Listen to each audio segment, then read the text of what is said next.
pambato ng Pilipinas na si Chelsea Ann Manalo.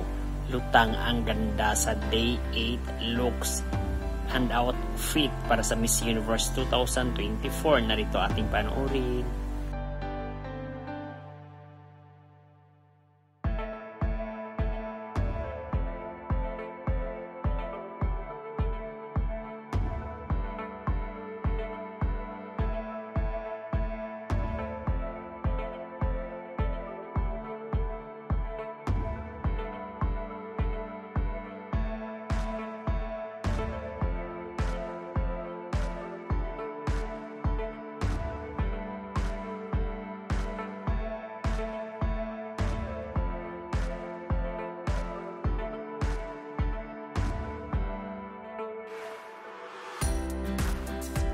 Mga Bioconeras, don't forget to hit the notification bell para updated kayo lagi sa aming mga bagong videos.